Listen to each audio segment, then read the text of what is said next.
जीवलाई समझौं भित्री मनले। जगत गुरु स्वामी जीवलाई समझौं भित्री मनले। योगी राज स्वामी जीवलाई समझौं भित्री मनले। योगी राज स्वामी शैलेशदयापात्रं धीभक्त्यादिगुणार्णवम् इतीन्द्रप्रवणं वन्दे रम्यजामातरं मुनिम्। लक्ष्मीनाथसमारम्भां नाथयामुनमध्यमाम् अस्मदाचार्यपर्यन्तां वन्दे गुरुपरम्पराम्। अस्मद्गुरुसमारम्भां यतिशेखरमध्यमाम् लक्ष्मीवल्लभपर्यन्तां वन्दे गुरुपरम्पराम्। श्री वैष्णव गुरु परंपरा में हम पिछले कुछ कालक्षेपों में पुण्य लोकाचार्य स्वामी जी का वैभव देखे थे। उनकी अंतिम दशा में जो हृदय विदारक संघटना हुई उसके बारे में हम आज बात करने वाले हैं। पुण्य लोकाचार्य स्वामी जी और उनके छोटे भाई अड़गे मणवाड़ पेरुमाल नायनार, उनके बारे में हम पिछले कुछ कालक्षेपों में अच्छी तरह देखे हैं। पुण्य लोकाचार्य स्वामी जी का वैभव ऐसा है कि उन्होंने अपने ग्रंथों से कई सारे लोगों को उज्जीवन मार्ग दिखाया और जब भगवान को ही आपत्ति हो गई तब भगवान को भी सुरक्षित रखने के लिए सही मार्ग में ले गए।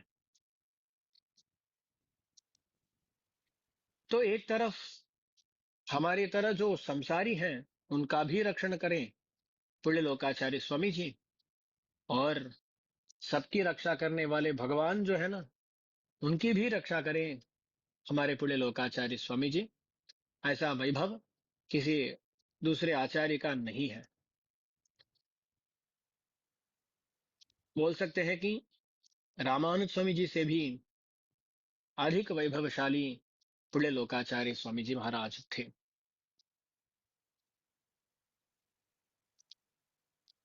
रामानुज स्वामी जी गोष्ठीपूर्ण स्वामी के पास जाकर बहुत परिश्रम करके जिन अर्थों को पाए उन अर्थों को बिना परीक्षा किए सबको वितरण किए। पर रामानुज स्वामी जी भी ग्रंथ लिखे नहीं, पर लोकाचार्य स्वामी जी उन्हीं अर्थों को ग्रंथ में लिखकर हम तक पहुंचाए। फिर लोकाचार्य स्वामी जी ने ऐसा किया, हम तक पहुंचाए उन अर्थ विशेषों को। तो रामानुज स्वामी जी से भी बड़े करुणावान है बड़े लोकाचार्य स्वामी जी।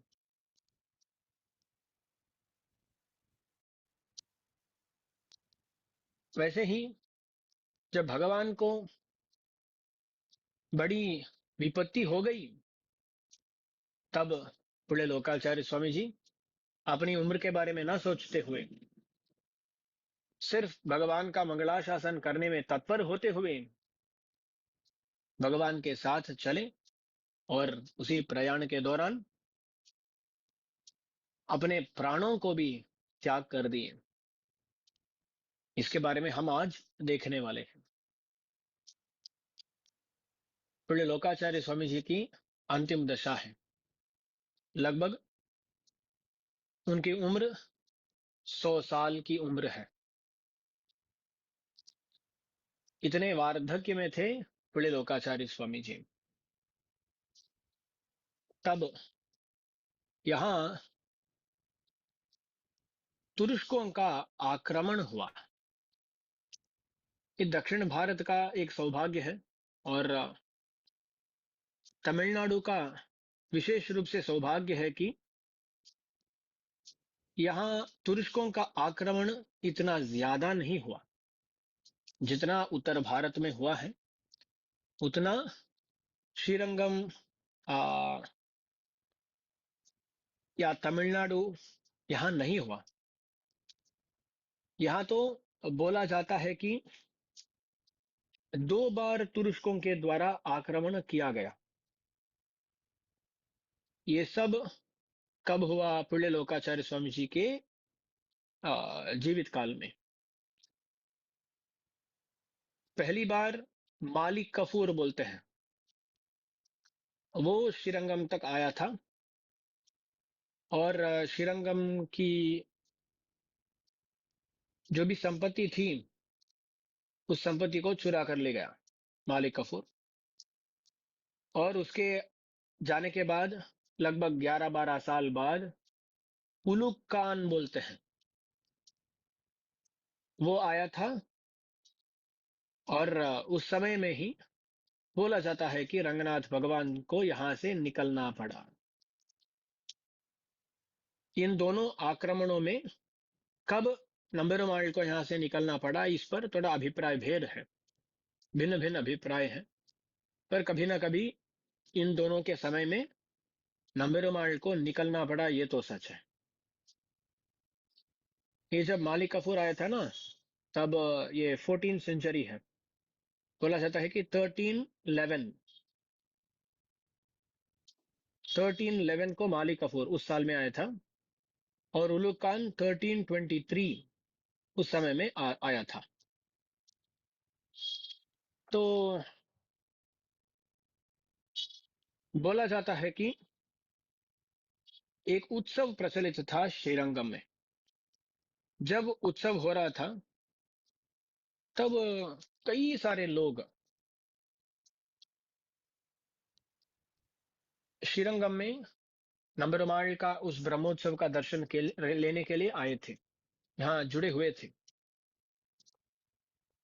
तब यहाँ रहने वाले लोगों को समाचार मिलता है कि ये तुर्क लोग आ रहे हैं,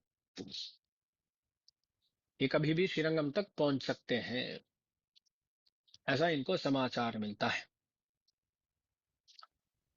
ऐसा समाचार मिलते ही क्या करते हैं,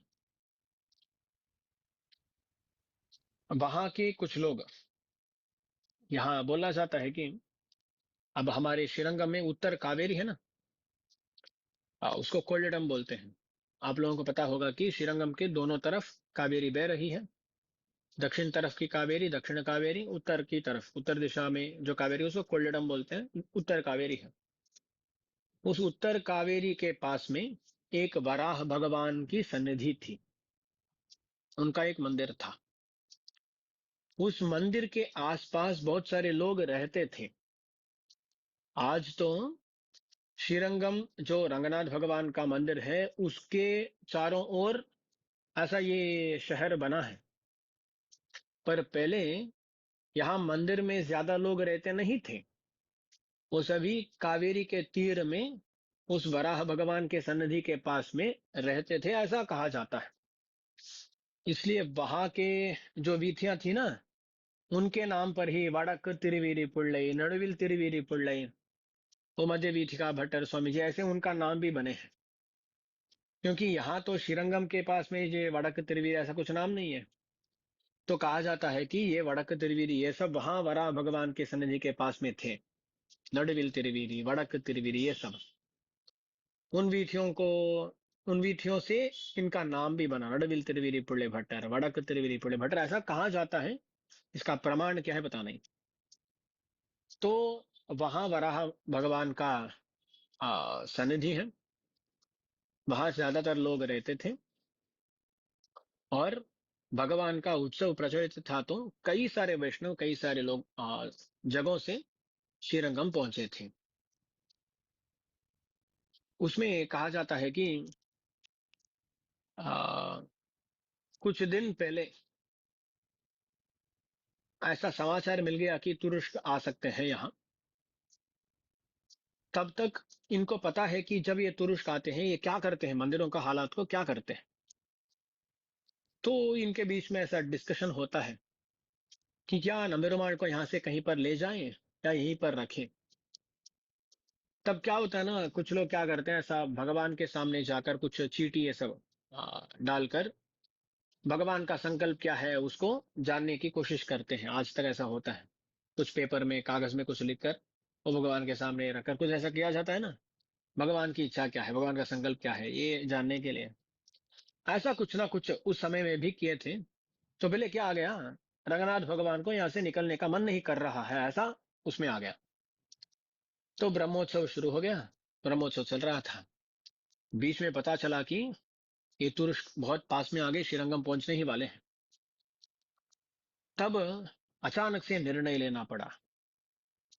भगवान एक जगह विराजमान थे, भगवान के सामने पर्दा लगाकर तुरंत निकलने के लिए सब आ, तैयारी हो रही थी। ऐसा भी कहा जाता है कि लोगों को बताया नहीं गया कि नंबरमाल यहां से शुरू हो रहे हैं। यदि उनको बताते तो सभी लोग बोलते कि हम भी नंबरमाल के साथ आएंगे, तब तो नंबरमाल को सुरक्षित रखना बहुत मुश्किल हो जाएगा। इसलिए उनको पता नहीं था कि नंबरमाल यहां से निकल रहे हैं। बहुत तेजी से कुछ ही लोगों को साथ में ले जाते हुए, बोला जाता है कि लगभग 50 लोग थे, क्योंकि भगवान नंबरमाल जो रंगनाथ भगवान की उत्सव मूर्ति और उनके साथ जो श्रीदेवी भूदेवी रहते हैं ना, उभयनाचियार बोलते हैं, वो भी नंबरमाल के साथ पधारे थे। और अर्चक स्वामी, उनको ले जाने के लिए लोग, ऐसे सब मिलाकर 50 लोग लगभग थे। उन सबको वहां से निकलना पड़ा। अब देखिए, उत्सव मूर्ति को तो ले जा सकते हैं, मूल मूर्ति को क्या करें। और तुरस्कों का ये एक आदत थी कि मंदिर में जाते ही वहां मूर्तियों का भेदन करते थे वो। उनको पता था कि मूर्तियों को गिराने से यहाँ के लोग बहुत दुखित हो जाएंगे, और वो मूर्तियों के व्यतिरिक्त होते थे, व्यतिरेक करते थे ना, इसलिए वो लोग क्या करते थे, मूर्तियों को पहला गिराते थे। उनको पूरी तरह नाश नहीं करे तो भी उनमें छेद भेद करके वहां से निकल जाते थे। तो रंगनाथ भगवान की सुरक्षा कैसा करे सोचकर वहां तेजी से रंगनाथ भगवान के गर्भगृह के सामने एक दीवार खड़ा किया गया, और उसके सामने रंगनाथ भगवान की तरह एक मूर्ति भी बनाई गई। तो यदि वो आए, वो सोचेंगे कि ये रंगनाथ भाई ही यहाँ के प्रधान देवता है। तो ऐसा एक व्यवस्था वहां करके नंबेरुमाल को एक पालकी में बिठाकर उभयनाचियार श्रीदेवी भूदेवी के साथ उनको यहां से ले निकले श्री वैष्णव लोग, वहां के लोग। पुण्य लोकाचार्य स्वामी जी की उम्र तब तक 100 साल। पुण्य लोकाचार्य स्वामी जी सोचे, अरे भगवान जा रहे हैं, भगवान के साथ मंगलाशासन पर भी चाहिए, मंगलाशासन करने के लिए हमारी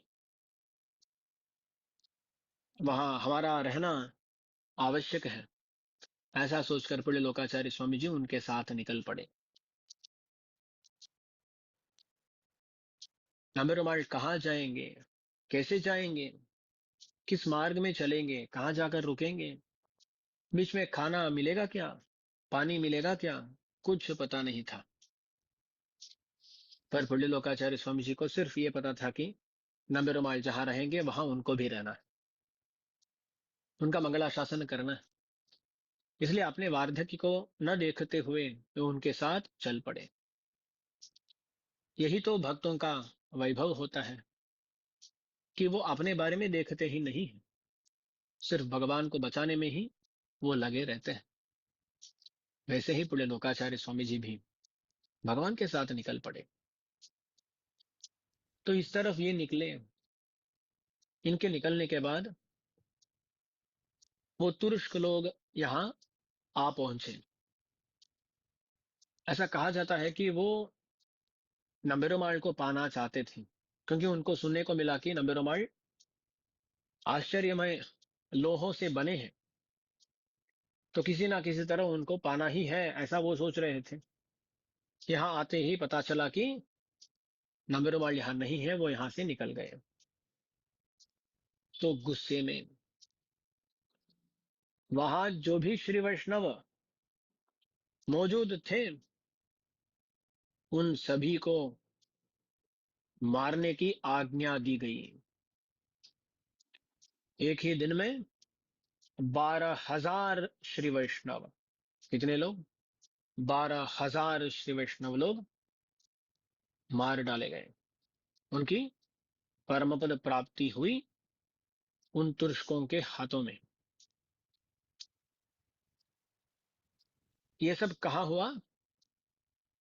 हम वराह मूर्ति के बारे में देखे थे ना, उस वराह भगवान के सनिधि के आसपास में ऐसा बोला जाता है।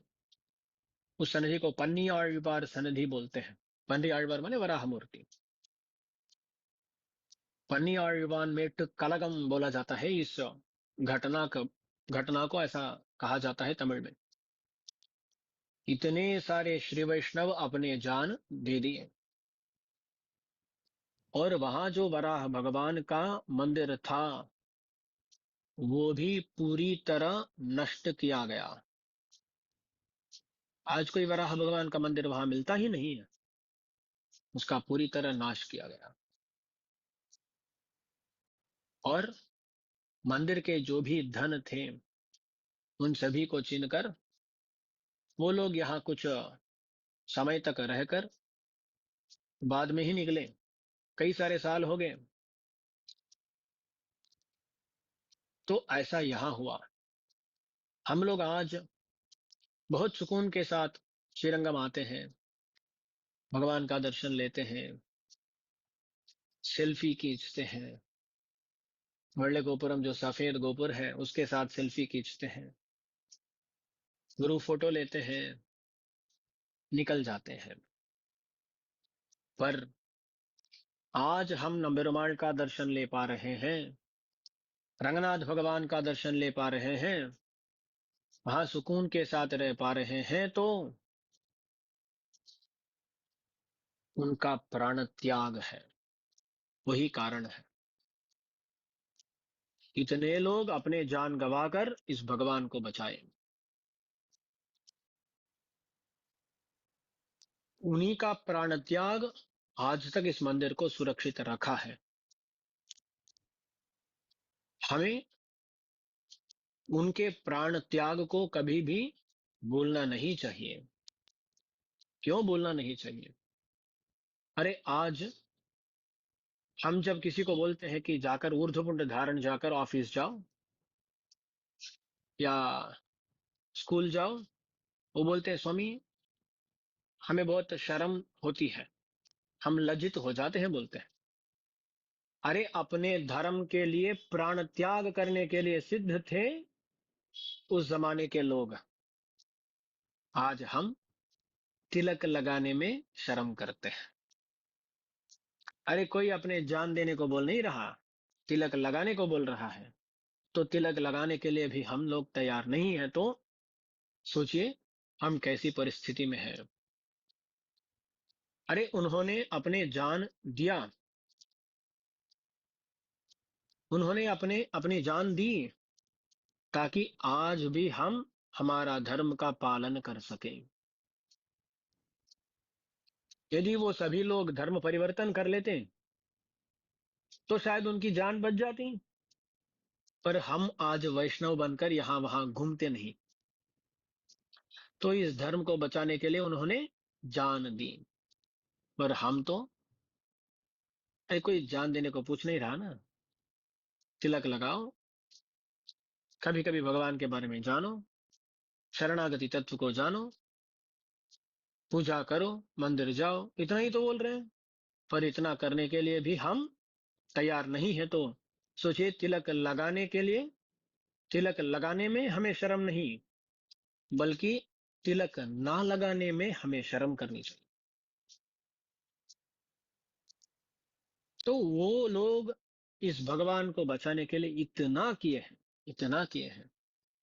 और आज हम कुछ भी करने के लिए तैयार नहीं, तो हमारी परिस्थिति कैसी हो गई, हम सभी को मन में सोचना चाहिए।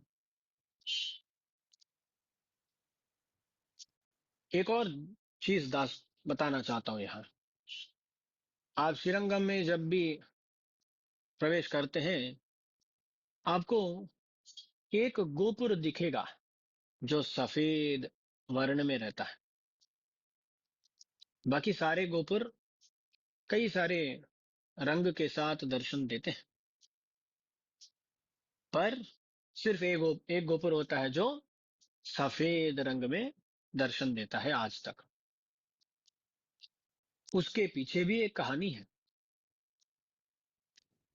ये तुर्क यहाँ बैठ गए आक्रमण करके।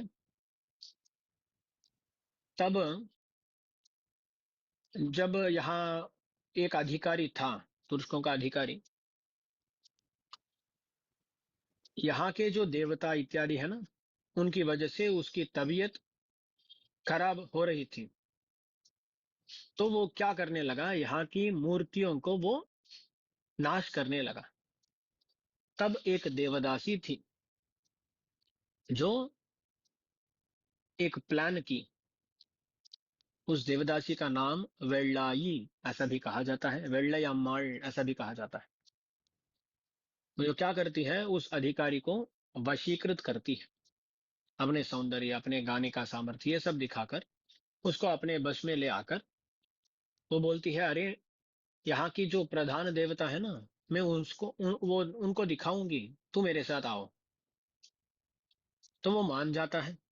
ये क्या करती है, उसको ये जो सफेद गोपुरम आज दिख रहा है ना, उस समय में वही सबसे लंबा गोपुर था। क्योंकि आज का जो राजगोपुरम है ना, वो अभी अभी बना, यानी 50-60 साल पहले बना वो। पर ये सफेद गोपुरम बहुत पुराना है, सबसे लंबा भी है वो। इसलिए क्या करती है, उस सफेद गोपुर के ऊपर तक उसको ले जाती है। कौन, वो वेल्लाई। वहां ले जाकर श्रीरंग विमान के ऊपर जो परवासुदेव भगवान विराजमान है ना, उनको दिखाती है। वो देखो ना, वही प्रधान देवता दिख रहे हैं, दिख रहे हैं। तो वैसा वो देखता है, देखता है। वो जब ऐसा थोड़ा आ, सावधानी के साथ रहता नहीं है, ऐसा देख रहा है वो, तब वो क्या करती है, ऊपर से उसको नीचे गिरा देती है। नीचे गिरते ही वो मर जाता है। उसकी मृत्यु को देखकर उसके सैनिक जो भी थे ना, वो भयभीत होकर वहां से भाग गए।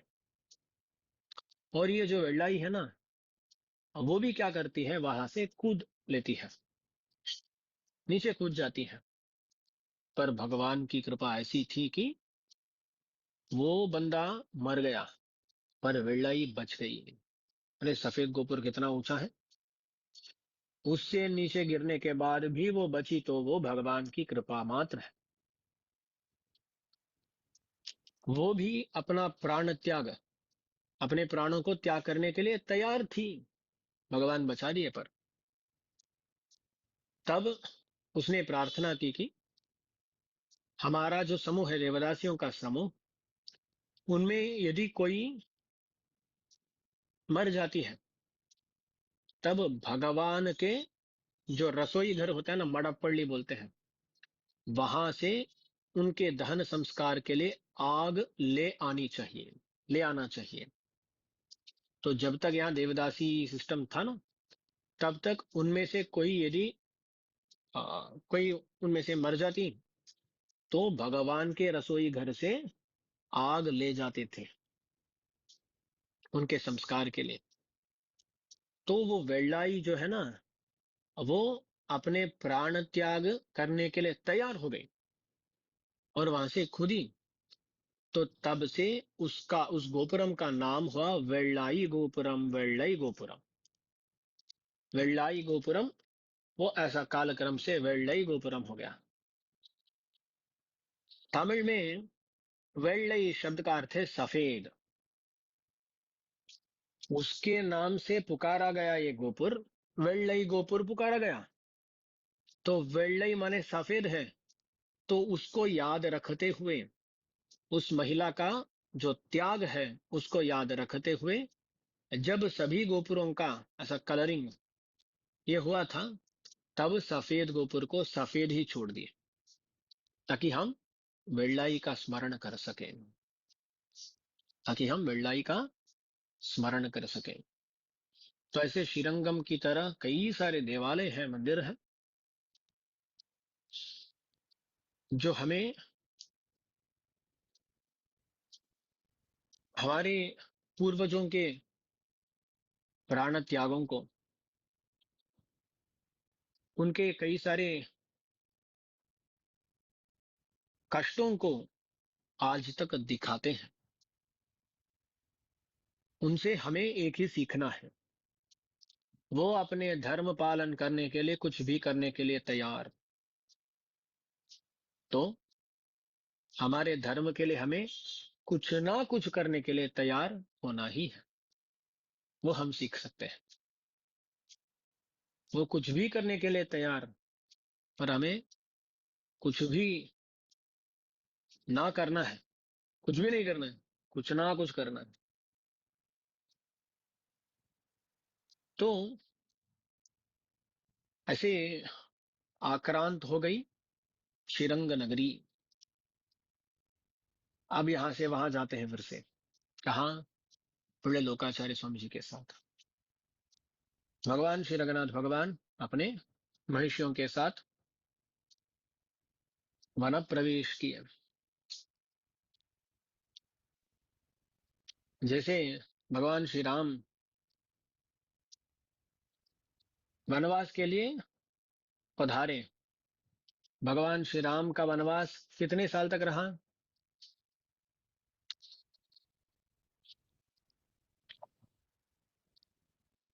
14 साल का वनवास। और हमारे रंगनाथ भगवान का वनवास 48 साल। शायद रंगनाथ भगवान नंबरवार सोचे, अरे हमारी आराधना करने वाले इतने साल जाएंगे तो हम तो आराध्य हैं, उनसे ज्यादा जाना है हमें। ऐसा करके ये 48 साल तक बाहर ही रहे। तो इसमें थोड़ा अभिप्राय भेद है कितने साल रहे, पर भगवान कहाँ कहाँ गए, क्या क्या किए, ये हमारे यतीन्द्र पूर्ण प्रभाव में संग्रह रूप से बताया गया है। और कोयिलुड़ग नामक एक ग्रंथ है तमिल में, जो श्रीरंगम के चरित्र के बारे में बताता है। उसमें नंबरमाल का ये जो प्रयाण है, ये जो यात्रा है, उसके बारे में विस्तृत रूप से वर्णन है। तो आज या इस कालक्षेप में हम यतीन्द्र प्रवण प्रभाव के अनुसार जो हुआ उसके बारे में देखने वाले हैं। तो अब नंबरमाल निकले, नंबरमाल श्रीरंगम से निकले, जंगल के मार्ग में से ऐसा मदुरई जाते हैं। श्रीरंगम के साउथ में है मदुरई। तो दास यहाँ श्रीरंगम के पास, श्रीरंगम मंदिर के पास ही हो ना, तो दास के बाएं ओर हो, ये दक्षिण है। तो श्रीरंगम के दक्षिण में मदुरई है। मदुरई के पास में एक यानमलई नामक पर्वत है। वो क्या है ना, वो हाथी की तरह है वो पर्वत। समझो एक हाथी ऐसा बैठा है, एक लंबा, लंबा नहीं, चौड़ा हाथी, ऐसा वो पर्वत है। तो उसका नाम हुआ यानई मलई। तमिल में हाथी को यानई बोलते हैं। तो पहले वहां जाकर रुकते हैं नंबेरुमाल। अब वनम सभार्य प्रविवेश राघवः स लक्ष्मण सूर्य इवाभ्रमंडलम। श्री रामायण में कहा जाता है, राम अपने पत्नी के साथ और भ्राता लक्ष्मण जी के साथ वन में प्रवेश किए। जैसा सूर्य आकाश में जाते जाते बादलों के बीच में घुस जाता है, वैसे ही भगवान श्री राम भी वन में प्रवेश कर दिए। ऐसा रामायण श्लोक बताता है। वैसे ही हमारे नंबरमाल, जिनको राम माना जाता है। ऐसा एक अनुभव है कि रंगनाथ भगवान जो मूल मूर्ति है उनको कृष्ण माना जाता है। तो थोड़ा वो मोटे दिखते हैं ना। अच्छा, ये माखन, दही, दूध, घी ये सब पीकर कृष्ण के साथ मोटा था, वैसे ही रंगनाथ भगवान भी मोटे हैं और लेटे हुए हैं तो लगते हैं कि कृष्ण है वो। और हमारे जो नंबेरुमाल है ना, वो अपने हाथों से अभय प्रदान करते दिखते हैं। अभयम सर्वभूतेभ्यो ददाम्येतद् व्रतम मम। ये जो भगवान श्री राम जी का चर्म श्लोक है, उसमें जो अभय प्रदान बताया गया, अभयम सर्वभूतेभ्यो ददामि, वैसे ही अभय प्रदान करते हुए नंबेरुमाल भी दर्शन देते हैं। तो अभय प्रदान करने वाले नंबेरुमाल को राम माना जाता है। अच्छा, तो जैसे राम मन प्रवेश किए वैसे ही नंबेरुमाल भी। तो वहां जैसे साथ में सीता जी थी, वैसे ही यहाँ श्रीदेवी और भूदेवी दोनों थे। और जैसा वहां लक्ष्मण साथ में आए, वैसे ही यहाँ प्रवेश के समय में पुण्य लोकाचार्य स्वामी जी मंगलाशासन करने के लिए साथ में ही थे।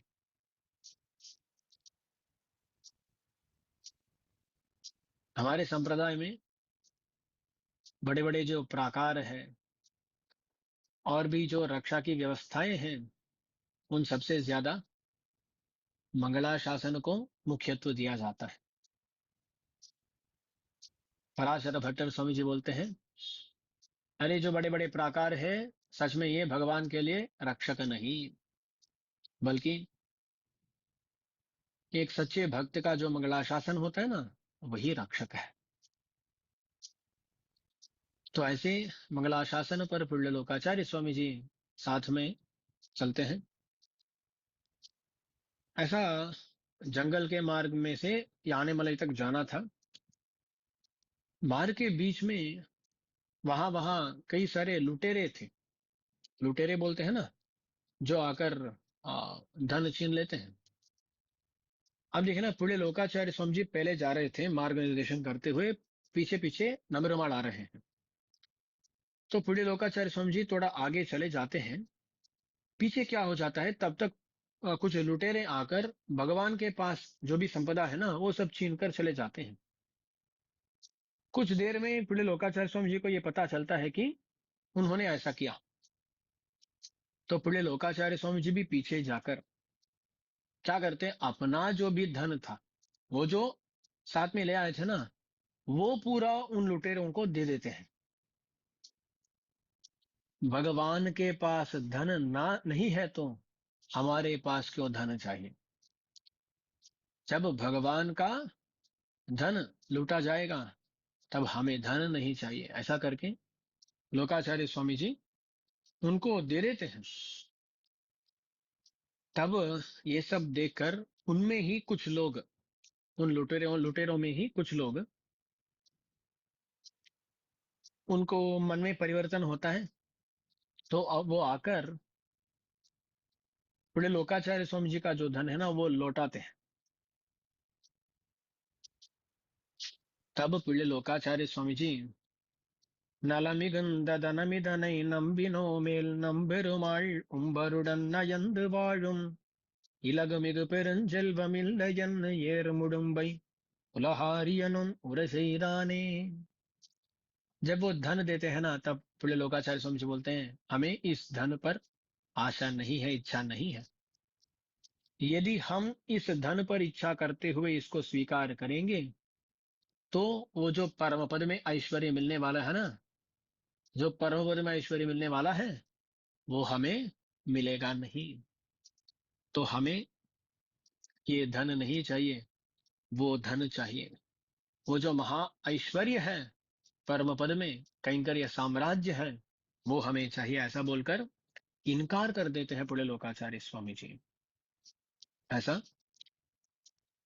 पुण्य लोकाचार्य स्वामी जी नंबेरुमाल को लेकर वो यानेमलई तक पहुंचते हैं। उस यानेमलई के नीचे पास में एक गुफा है। उस गुफा में नंबेरुमाल को सुरक्षित रखे और वहां कुछ दिन रह रहे थे। तब पीड़े लोकाचार्य स्वामी जी की उनका जो स्वास्थ्य है वो बहुत खराब हो गया। उनकी उम्र के बारे में दास पहले ही बोल चुका हूं। तो उस उम्र में ऐसा जंगल के द्वारा प्रयाण करना ये सब बहुत दुखदायक होता है, श्रमदायक होता है ना। इसलिए वो ज्यादा वहां ज्यादा देर ज्यादा समय तक रह नहीं पाए। उनका स्वास्थ्य खराब हो गया। तब जो बड़े लोकाचार्य स्वामी जी के साथ अंतरंग शिष्य आए थे वो सभी मिलकर बड़े लोकाचार्य स्वामी जी को पूछते हैं, स्वामी जी हमें क्या करना है, हमें कुछ उपदेश दीजिए जिनको हम याद रख सकें। तब बड़े लोकाचार्य स्वामी जी तिरुमलयाळवार श्री शैलेश स्वामी जी के बारे में सोचते हैं। बड़े लोकाचार्य स्वामी जी के बाद गुरु परंपरा में कौन आते हैं? श्री शैलेश स्वामी, वरावरमन स्वामी जी के आचार्य। तो ये जो श्री शैलेश स्वामी है वो पहले ही उनके बचपन में ही पिಳ್ಳೆ लोकाचार्य स्वामी जी से पंच संस्कार लिए थे। बाद में उनको किसी और कार्य में रहना पड़ा, इसलिए वो मदुरई में एक राजा का मंत्री बनकर वहां कार्य संभाल रहे थे। वहां क्या कर रहे थे वो बाद में हमें स्पष्ट होगा। अच्छा, तो मदुरई में राजकार्य संभाल रहे थे। तो वहां एक वो बोल देता हूँ राजदास, वहां एक राजा है। वो राजा जो है ना वो मर जाता है। उसका जो पुत्र है ना वो बहुत छोटा है उम्र में। तो बीच में राज्य को संभालने के लिए कोई ना कोई चाहिए होता है। तो क्या करते हैं, श्री शैलेश स्वामी को वहां नियमन करते हैं। वो मंत्री बनकर रहते हैं। मंत्री बनकर रहते हैं जब तक वो जो छोटा बच्चा है ना वो बड़ा हो जाए। तो वो राजकार्य में व्यस्त हो गए श्री शैलेश स्वामी। तो अब पिಳ್ಳೆ लोकाचार्य स्वामी जी उनको याद करते हैं। किसको? तिरुमलई आழ்वार को। अरे वो मदुरई में लौकिक उद्योग में है, तो लौकिक सामर्थ्य भी है उनका, वैदिक सामर्थ्य भी उनको होना चाहिए। आप क्या कीजिए, उनको संप्रदाय निष्ठ बना दीजिए। ऐसा आदेश देते हैं पिಳ್ಳೆ लोकाचार्य स्वामी जी अपने शिष्यों को। वहां बहुत सारे शिष्य थे। कौन कौन थे? कुरकुलोत्तम दास स्वामी, तिरुकण्णंगुडी पिள்ளई, ऐसे ही विलांजोले पिள்ளई, तिरुपुटकुड़ी जीयर, नालूर पिள்ளई, ऐसे बहुत सारे लोग शिष्य हैं उनके। वहां कितने लोग मौजूद थे वो हमें पता नहीं, पर वहां के जो लोग थे ना उनको ये आज्ञा देते हैं किस किस आचार्य को क्या क्या करना है। दास को एक क्षण दीजिएगा, अभी आता हूं, एक मिनट।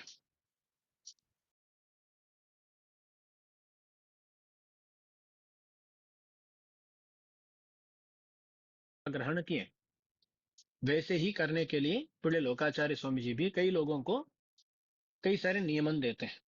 बोलते हैं कूरकुलोत्तम दासर स्वामी जो है ना वही प्रधान अर्थों को बताएंगे।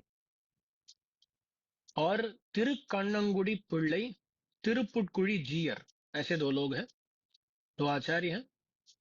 उनका कर्तव्य तिरुवायुमொழி का अर्थ बताना।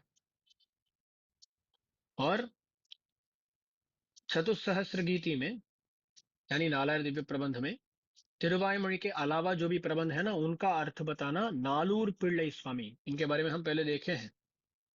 नालूर पिள்ளई स्वामी, उनको।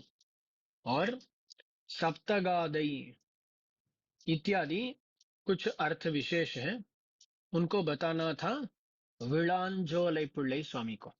इन सब के बारे में हम बाद में देखेंगे। यहाँ पिಳ್ಳೆ लोकाचार्य स्वामी जी का जो नियमन है ना वो पूर्ण हुआ कि नहीं, इन सब के बारे में भी बाद में हम देखने वाले हैं। तो ऐसा इनको इनको ऐसा ऐसा उपदेश करना है, ऐसा नियमन देकर पुण्य लोकाचार्य स्वामी जी भी वहां से परम पद प्रस्थान करने के लिए तैयार हो जाते हैं।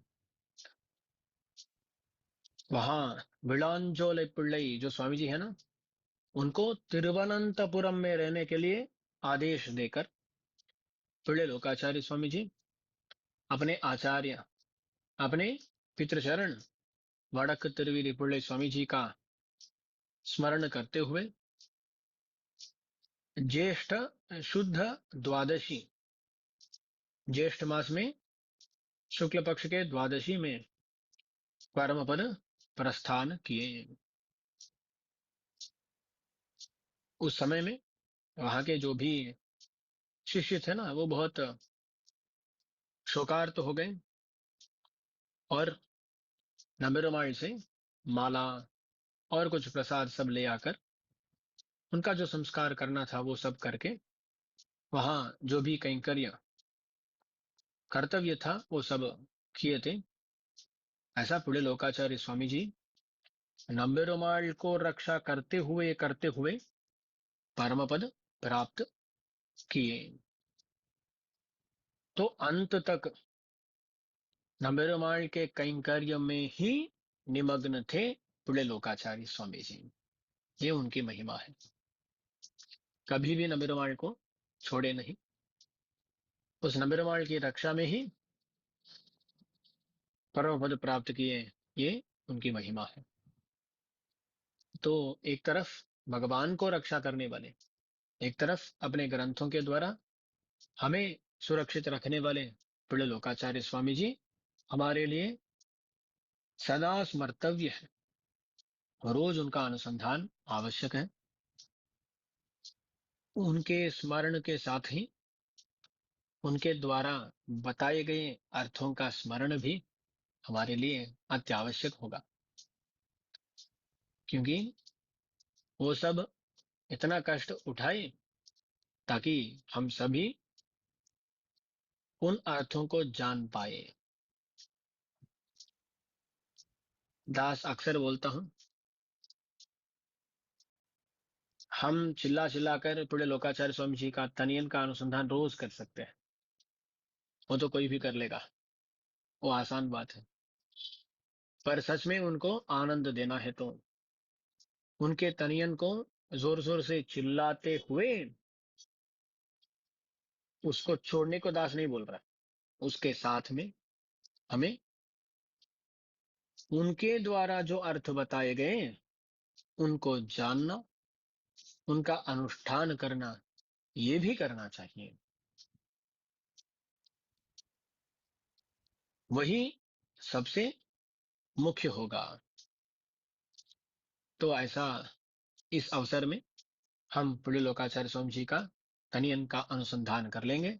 लोकाचार्याय गुरवे कृष्ण पादस्य सूनवे संसार भोगी संदष्ट जीव जीवातवे नमः।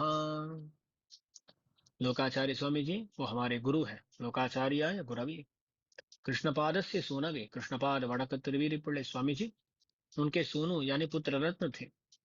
संसार भोगी संदष्ट जीव जीवातवे नमः। संसार नामक भोगी यानी सांप, उससे संदष्ट जो भी जीव है, यानी संसार नामक सर्प के द्वारा जो काटे गए हैं, ऐसे जो जीव है ना, उन जीवों के लिए जीवातु बनकर रहते हैं पुण्य लोकाचार्य स्वामी जी। जीवातु शब्द का अर्थ क्या होता है? जीवातुर जीवन औषधम, अमरकोश में कहा जाता है। जिस औषध को पाने से मरने वाला आदमी भी जी जाएगा, ऐसे औषध को जीवातु बोलते हैं। मैंने संसार नामक सांप आकर हमें काटा है तो हमारा स्वरूप नाश होने वाला है, यानी हम स्वतंत्र होकर भगवान को छोड़कर इसी संसार में घूमते रहे तो स्वरूप नाश ही होगा ना। स्वरूप नाश माने आत्मा का भी नष्ट नहीं होगा, उसका जो शेषत्व है वो नष्ट हो जाएगा। तो हम यहां रहते हुए भी रह नहीं रहे, क्योंकि भगवान का शेष बनना ही रहना होता है। जो भगवान का शेषत्व यानी भगवान के प्रति हमारा शेषत्व जानता नहीं है, वो रहते हुए भी जिंदा नहीं। इसलिए ऐसे स्वरूप नाश से बचाने वाले जीवन औषध कौन है? पुण्य लोकाचार्य स्वामी जी हैं। अपने ग्रंथों से हमें आज तक बचाते हैं पुण्य लोकाचार्य स्वामी जी। संसार भोगी संदष्ट जीव जीवा तवे नमः। अब वहां वो जो यानमलय है ना, वहां एक गुफा है। उस गुफा में ही नंबेरुमाल विराजमान थे, ऐसा बताया जाता है। उसी के पास में ही बड़े लोकाचार्य स्वामी जी की परम पद प्राप्ति हुई थी, ऐसा भी हमें बताया जाता है। उस गांव का नाम है ज्योतिषकुटी। जहां नंबेरुमाल ठहरे थे, बड़े लोकाचार्य स्वामी जी की परम पद प्राप्ति हुई, उस गांव का नाम है ज्योतिषकुटी। आज तक हम वहां जाकर वहां दर्शन ले सकते हैं। दौर्भाग्य की बात यह है कि कुछ साल पहले, लगभग 10 साल हुए होंगे शायद, क्योंकि दास वहां जब पहली बार गया था ना, तब बहुत अच्छी तरह वहां उस गुफा को, नंबरवाल जहां विराजमान थे, उस जगह को भी दर्शन किया था दास। एक दो बार दास वहां गया था। और बीच में पता नहीं कितने साल पहले, एग्जैक्टली पता नहीं, पर 7-8 साल हो सकते हैं, ज्यादा भी हो सकते हैं। क्या हो गया, एक बड़ा सा पत्थर, बड़ा सा पत्थर माने ओ, एक घर की तरह, एक 2 रूम का जो परिमाण होता है ना, उतना बड़ा पत्थर एक ऊपर से वो उस गुफा पर गिर गया। उस गुफा के सामने एक मंडप का भी निर्माण किया गया था, वो शायद रिसेंटली किया गया। वो मंडप भी टूट गया। इतना बड़ा पत्थर की वो, उसको हिलाना भी मुमकिन नहीं है। जैसे क्रेन ये सब होते हैं ना, उनसे भी हिलाना बहुत मुश्किल है। इतना बड़ा पत्थर वहां आकर गिर गया। तो आज हम यदि वहां जाएं तो उस गुफा के अंदर नहीं जा सकते, बाहर से देख सकते हैं कि यही नंबरवाल विराजमान थे। तो वहां नंबरवाल विराजमान थे कुछ समय के लिए। और वहां स्थिति ऐसी थी कि एक जगह में ज्यादा देर तक रुक नहीं सकते। समाचार कहीं किसी तक पहुंच गए तो कुछ भी हो सकता है। तो बार बार जगह बदलते रहते थे। तो वहां से तिरुमालिरंजोले गए नंबेरुमाल। तो मदुरै के यानेमलई के पास से तिरुमालिरंजोले, वो भी मदुरै के पास में ही है ना, दिव्य देश है तिरुमालिरंजोले। हमारे दिव्य देशों में, मुख्यतम दिव्य देशों में वो भी एक है, तिरुमालिरंजोले। वो भी एक तिरुमला है। संप्रदाय में वड़क तिरुमलई बोलते हैं तिरुमला को, इसको तिर्क तिरुमलई बोलते हैं। वड़क माने उत्तर, उत्तर दिशा का तिरुमला, वो वेंकटेश भगवान का जो तिरुमला है वो। दक्षिण दिशा का तिरुमला क्या है? तिरुमालिरंजोले मलई, तिर्क तिरुमलई बोलते हैं। तो इतना मुख्य एक स्थान है वो। उस स्थान को जाने का संकल्प करके नंबरवाल वहां तक पहुंच गए, तिरुमालिरंजोले तक। वो भी ना बहुत सुंदर प्रदेश है। ஆயிரம் ஆறுகளும் சுனைகள் பலவாயிரமும் ஆயிரம் பூம்பொழிலுமுடை மாலிருஞ்சோலையதே। वहां हजारों हजारों की संख्या में उपवन है, नदियां हैं, तालाबें हैं। ये सब होने के कारण बहुत रम्य एक प्रदेश है तिरुमालिरंजोलमलई। इसलिए वहां वास करने के लिए संकल्प लिए नंबेरुमाल और वहां तक पहुंच गए। तिरुमालिरंजोलमलई में कुछ साल तक रहे और वहां से केरला चले नंबेरुमाल। तो हम अगले कालक्षेप में नंबेरुमाल के साथ केरला जाएंगे और भी तिरुमालिरंजोले में जो हुआ था उसके बारे में देखेंगे। उस कालक्षेप में हम मिलते हैं। श्रीमते रम्यजा मातृ मुनीन्द्राय महात्मने श्रीरंगवासिने भूयात नित्यश्रीर्नित्यमंगलम। आழ்வார் எம்பெருமானார் ஜீயர் திருவடிகளே சரணம்। जय श्रीमन्नारायण, जय श्रीमन्नारायण, जय श्रीमन्नारायण, जय जय